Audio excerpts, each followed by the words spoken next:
大家好，我係 Dr. Solomon 啊，又嚟到 Omakase 呢個時間啦。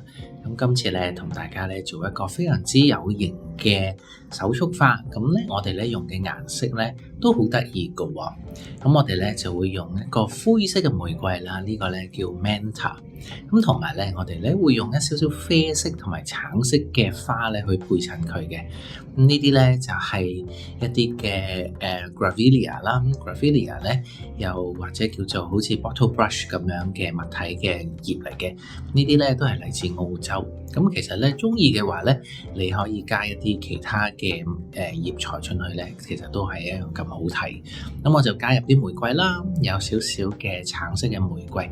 咁同埋咧，今日咧我都準備咗一啲咧除咗橙色嘅玫瑰之外咧，仲有一啲好特別嘅 iris 㗎。咁呢個 iris 咧就叫 Dutch iris 啦。咁但係咧佢嗰個顏色咧同平時嘅紫色咧係好唔同，佢係啡色同埋黃色嘅。咁加上呢啲小牡丹啊，呢啲蝴蝶小牡丹係米色㗎啦，同埋呢啲咁特別嘅康乃馨咧都係橙色或者少少好似磚紅色咁樣咧，出咗嚟嘅效果咧係一個對比色，但係對比色得嚟咧係一個比較高級嘅感覺嘅。咁你睇我咧一路係咁樣加啦。其實開始嗰陣時咧，我哋最主要咧係要揀啱隻顏色先。咁我哋今次咧就同個玫瑰出發啦，從個玫瑰出發啦，跟住咧就配上個 iris 啦。咁我就覺得咧成個感覺咧，雖然係康乃馨，雖然係一啲我哋好常識嘅花材，但係咧因為顏色嘅配對上面咧有啲特別啊，有啲新鮮，所以個高級感咧就自然咧就走咗出嚟啦。咁你睇見我一路加落去咧，甚至呢啲小丁啊，呢啲蝴蝶小丁咧，其實都係好特別咯，嗰個感覺有一個其實係對比色嚟嘅，其實都係呢個橙色同埋紫色，不過我就將佢咧推暗咗，變咗啡色同埋咧少少嘅紫色，丁咁多暗紫色咁樣啦。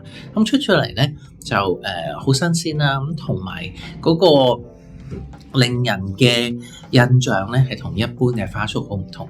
當然啦，我哋都係用螺旋式嘅手法去做啦，逐支逐支咁樣擺落去，跟住擺落去之後咧，千祈唔好唔記得咧係要檢查下咧係咪順住一個方向去做喎。咁呢個蝴蝶小牡丹咧，我就覺得如果就咁擺嘅話咧，就冇咁靚嘅，反而咧係襯咗落去一束花裏面咧，嗰個效果咧就會出咗嚟啦。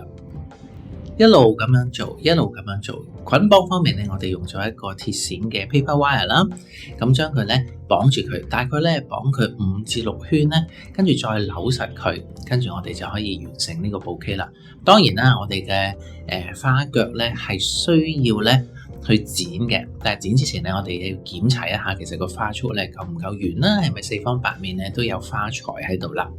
咁我哋剪完啦，跟住咧我哋咧就檢視一下。望住鏡頭睇下係咪圓唔圓？其實咧，大家可以對住塊鏡去望一望，睇佢圓唔圓嘅嚇。咁當然啦，就自己欣賞下啦。